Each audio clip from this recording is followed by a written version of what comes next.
charged for starting them.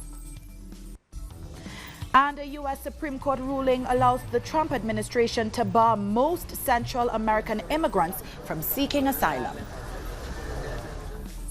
From the headquarters of Telesur English in Quito, Ecuador, this is From the South. I'm Doris Polo.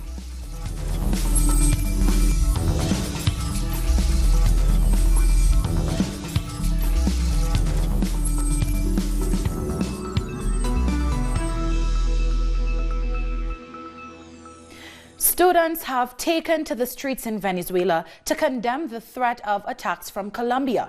Members of the Venezuelan Socialist Party youth and other social movements marched through the center of Caracas to the presidential palace.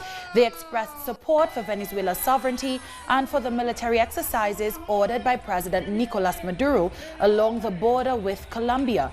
They said President Ivan Duque has been seeking a pretext to attack Venezuela.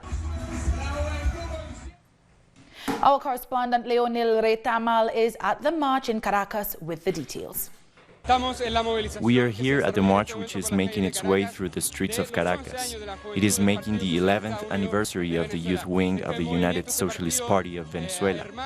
It was created in 2008 by President Hugo Chavez to develop young leaders to strengthen the Bolivarian revolution. The young people here are involved in many different areas of political and social activity. They say this is a march for peace and against the sanctions and blockade imposed on Venezuela. They are emphasizing their message of peace to coincide with the military exercises underway on the border with Colombia for the various acts that we know have taken place there, trying to provoke some kind of conflict. They are expressing their solidarity and friendship with the people of Colombia. They say they are the generation of the future, and although they have had to confront the most difficult situation yet with the economic blockade, they insist they remain committed to the Bolivarian revolution, and they will continue to study and mobilize to carry this process forward. That was Leonil Retamal with that report.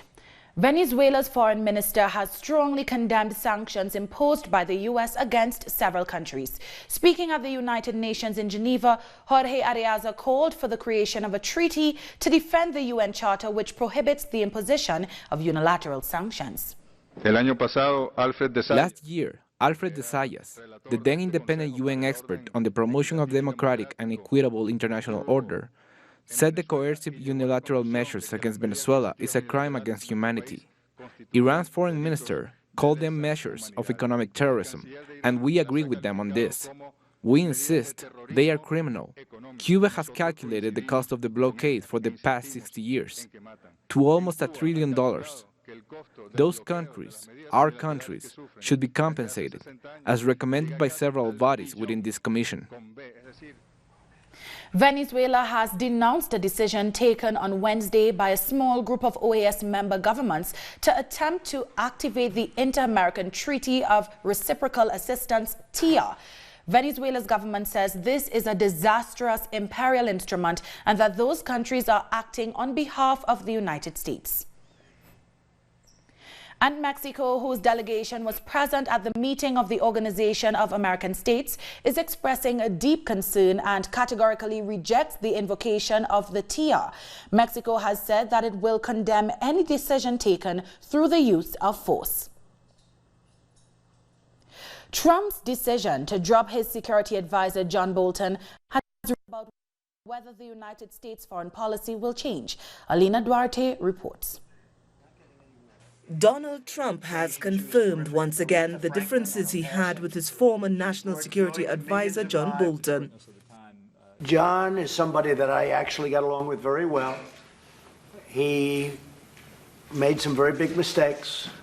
When he talked about the Libyan model for Kim Jong-un, that was not a good statement to make. You just take a look at what happened with Gaddafi. That was not a good statement to make, and it set us back. And frankly, he wanted to do things not necessarily tougher than me. You know, John's known as a tough guy. He's so tough he got us into Iraq. That's tough. There are some who celebrate the firing of someone who started the war in Iraq. He is a very dangerous person for foreign policy, and we believe it's time to pressure the White House for negotiations and to consider non-violent solutions instead of militarism, which was Bolton's policy. Meanwhile, different countries are asking themselves, what could this move mean? Regarding their political point of views, we did not agree with the majority of them. They have an approved style based on force and military methods. Will as external policies change? I heard yesterday that Mike Pompeo said there won't be any changes. Let's see what happens. Then we will see if there is any change or not. Significant difference. Donald Trump said he disagreed with Bolton's methods on Venezuela. Yeah, I disagreed with John Bolton on his attitudes on Venezuela. I thought he was way out of line, and I think I've proven to be right. But we are always watching Venezuela very, very closely. But it's not only the White House that is against Venezuela. The Organization of American States approved a resolution to convoke an organ of consultation of the Inter-American Treaty of Reciprocal Assistance, which is a pretext for a military intervention in Venezuela. And although the Mexican government is not part of that treaty, it objected to the resolutions, arguing that the approved resolutions are not only unacceptable, but against international law. Now, the departure of John Bolton has been welcomed by some of the oil-producing countries meeting in the United Arab Emirates. The OPEC ministerial meeting is reviewing the cut in production agreed between OPEC and non-OPEC producers. The ministers reported that overall commitments under the agreement have been more than met, even though Iraq and Nigeria have not been able to comply fully. The panel is being chaired by Venezuela's oil minister Manuel Quevedo, who lamented the impact on the oil market of U.S. sanctions like those promoted by John Bolton. There are always some advisors who want to impose their views. Corrections to that are always beneficial, especially if there are real changes that will allow the peoples of the world to pursue their development. That is very welcomed. And we hope that by the end of 2019, we will have good news, with a return of full stability. We don't want sanctions and economic warfare in any country to affect something as important as the world oil market and its benefits for the people. The U.S. Supreme Court has ruled to allow the Trump administration to enforce nationwide restrictions that would prevent most Central American immigrants from seeking asylum in the U.S. In fact, it bars almost all immigrants from applying for asylum at the southern border. This means Trump's asylum restriction will remain in place until the underlying legality of the rule is determined at trial. This judgment temporarily holds a lower court ruling that had blocked the new asylum policy in some states along the border.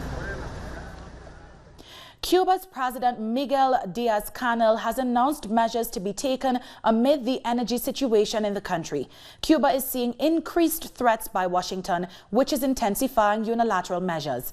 Diaz-Canel informed citizens about the tense fuel situation as the U.S. blockade is preventing the arrival of fuel in Cuba. Shipping companies, insurance companies, and governments are all being threatened by Washington to prevent fuel from reaching the island. This situation has produced a diesel shortage, which could affect freight transport. There may also be effects on the power grid. The president says if they can lower use around peak times, blackouts can be avoided. Today we can say that the measures that have been ordered by the ministries, we can say with certainty, with high probability, that until Sunday we can be sure we won't have blackouts. If something is to happen, it is because of some other complication. And I also want people to not get confused. At times there are blackouts that don't have anything to do with this situation. They are caused by damages. That sometimes people think that when something turns off for any reason, people begin to say that the blackouts have begun. We are going to have an information plan about the blackouts, and also we are going to try to dispute those blackouts so the effects for the people will be minimized. We'll take a short break now. When we come back, the missing persons list in the hurricane-ravaged Bahamas has significantly decreased. Details in a moment.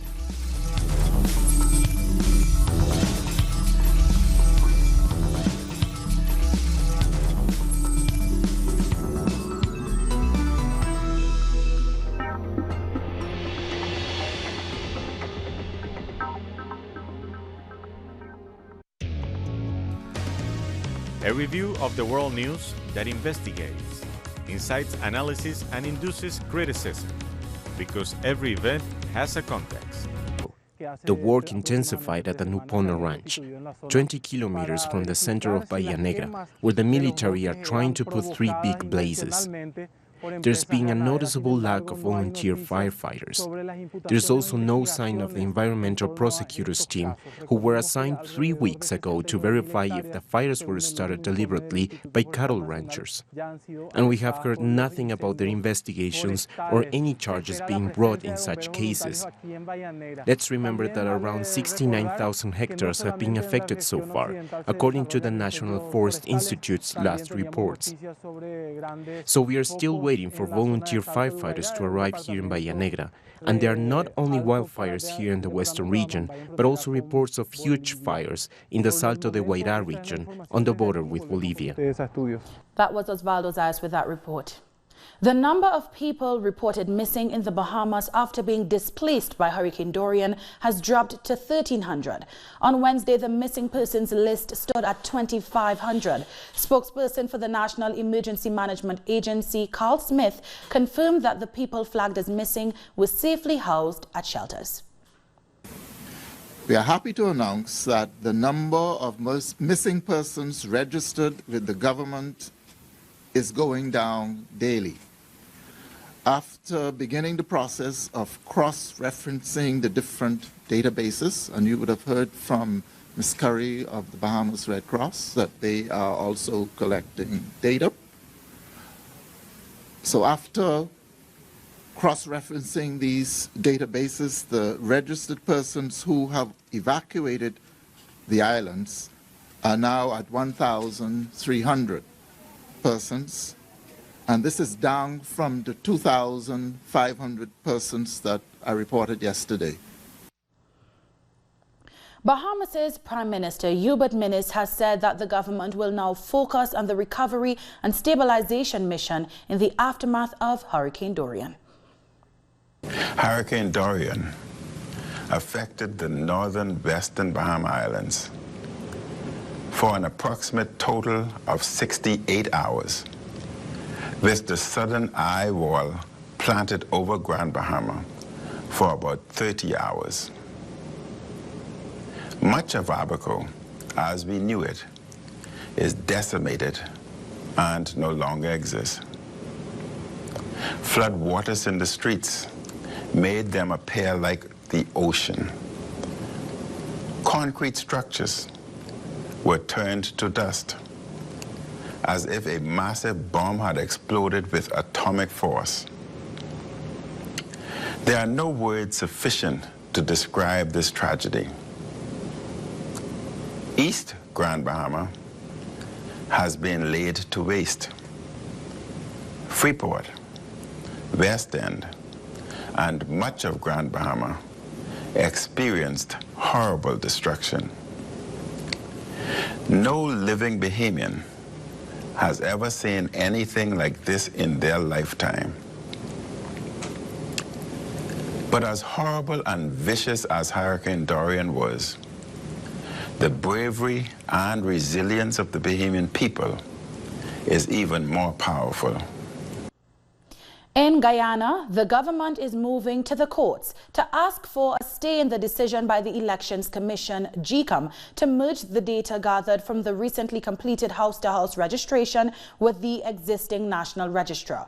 Attorney General Basil Williams says later on Thursday he will file the order in a legal bid to temporarily stop that decision. The AG had already appealed part of an August 14th order which said that GECOM should not remove the names of any person currently on the National Register. Guyana's AG also addressed the issue of overseas voting in the country's general and regional elections. He says while the matter was not argued before the acting Chief Justice in the recent challenge to house registration, her ruling that the names should not be removed from the list suggests that overseas voting exists. So only citizens resident in Guyana could vote in Guyana. And the Constitutional Reform Commission Act of 21 persons, 18 voted in favor that for only persons citizens resident in Guyana was voting in elections. Trinidad and Tobago's first woman Senate President, Dr. Linda Babulal, has died. Babulal, who led the Senate between 2002 and 2007, passed away early on Thursday morning. She had reportedly been ailing for some time with pneumonia. She was 78. Dr. Babulal was also the first woman chairperson of the ruling People's National Movement Party and had held several ministerial portfolios, among them social services and health. She leaves behind a legacy of integrity and goodwill, having been associated with many charities, especially the Mount St. Benedict Drug Addiction Rehabilitation Center. In other news, Argentinians have camped once again in the streets demanding the government to declare current food shortages an emergency. Crowds of protesters camped in front of the Ministry of Social Development in the capital, Buenos Aires, denouncing the policies of President Mauricio Macri's government. Since the beginning of the year, demonstrators have repeatedly taken to the streets to protest high unemployment, high inflation, and economic recession. For President Mauricio Macri, the most important people are the rich, the businessmen. They forget about the middle class and the poor. There isn't any work in Argentina. You cannot get a job anywhere. All the people who are here, my colleagues, they all want to work. Ecuadorian paraplegic athlete Sebastian Zuko Carrasco has achieved his goal of climbing Africa's highest mountain on a handbike. Carrasco, who is paralyzed from the chest down after a climbing accident years ago, reached the summit of the almost 5,900 meters high Mount Kilimanjaro in Tanzania. The athlete used two special so-called handbikes to reach the top in 6 days, which only took this much time because he had technical difficulties with both of his bikes. Congratulations on that achievement.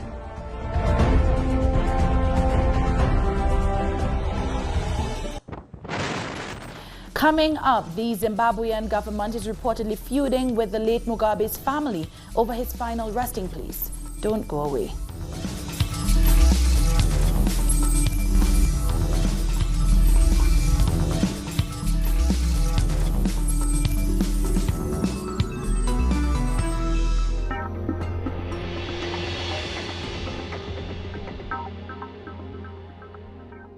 We are present at every event where our nations are staring.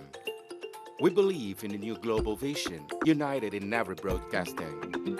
We keep expanding our horizons and working on a closer and better communication. Now, in Grenada, was to be buried in his rural community, while the government is reportedly insisting on burying him at the country's hero's shrine.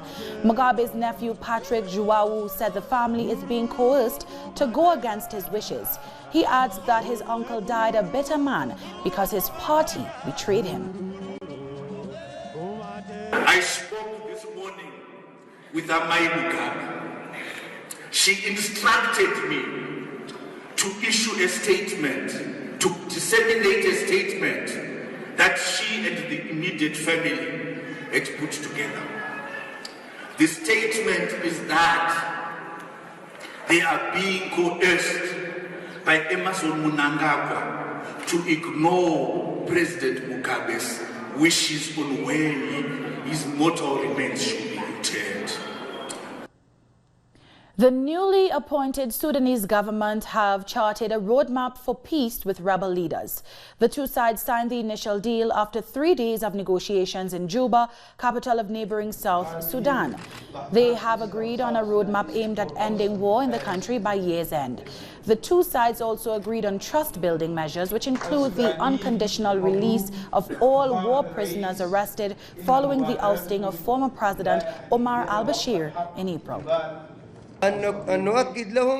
We assure them and the people of Sudan in general that all the suffering and the killing and marginalization will end, and we will pay all the costs to stop the damage of war and bring the peace and remove the marginalization. Nigerian citizens who have volunteered to go back to their country fleeing from xenophobic attacks in South Africa have arrived home. The almost 118 Nigerians arrived in the commercial capital Lagos on Wednesday evening aboard a private Nigerian airline. The repatriation comes after deadly violence targeting African migrants left at least 12 people dead in the cities of Johannesburg and Pretoria. According to the Nigerian government, more than 600 Nigerians are set to leave South Africa in the next few days. I think it's a shame that in the African continent we still have a situation of blacks killing blacks. It's not something that any African should be proud of. I think it should be embarrassing to us all as Africans. As our president has said and he has been showing, we will continue to preach love, brotherliness and unity. So we just appeal to the South African government to show the political will to stop these killings. And one of the ways to do this is ensure that there are consequences for action. Shifting gears now, Jordan's foreign minister has called Israeli Prime Minister Benjamin Netanyahu's plan to annex key West Bank territory catastrophic. We warn that this catastrophic announcement will curb not only the two-state solution, where the whole world agrees that this is the best way to bring about peace and stability, but also will kill the people peace process and will destroy the basis of peace efforts generally. UK Prime Minister Boris Johnson has denied lying to the Queen about the reasons for the 5-week suspension of Parliament. Scotland's highest court ruled on Wednesday that the suspension was not lawful. The ruling prompted Johnson's opponents to accuse him of lying to the Queen as to the advice that he gave her for the Parliament shutdown. The Prime Minister rubbished these claims when questioned by reporters. Did you lie to the Queen when you advised her to prorogue, to suspend Parliament? Absolutely not. And indeed, as I say, the High Court in England plainly agrees with us, but the Supreme Court will have to decide. We need a Queen's speech. We need to get on and do all sorts of things at a national level. The European Commission chief has strongly criticized people who refuse to vaccinate their children as the World Vaccination Summit kicks off in Brussels. While in certain parts of the world, people are dying due to a lack of vaccinations, here, people are risking their lives and those of others by refusing them. Some aren't playing the prevention game, preferring instead to play with fire. There are only 2 northern white rhinos left in the world, but now scientists have successfully fertilized 2 embryos which might help save the species. The 2 embryos are now preserved in liquid nitrogen and will be transferred into the 2 female northern white rhinos living in Kenya for surrogacy. The animals, Najin and Fatu, are currently under 24-hour guard in Pejeta Conservancy. The last male northern white rhino died last March at the age of 45. These are the last 2 remaining girls, and we need them to reproduce. And to make them reproduce is by the scientific method. So we need to put more effort on that. Yeah, we need a collaboration of all people to make sure these animals, they're not going to an extinct at some point. That brings us to the end of this news brief. You can find these and many other stories on our website at telesurenglish.net. And join us on social media, Facebook, Twitter and Instagram. For Telesur English, I'm Doris Polo. Thank you for watching.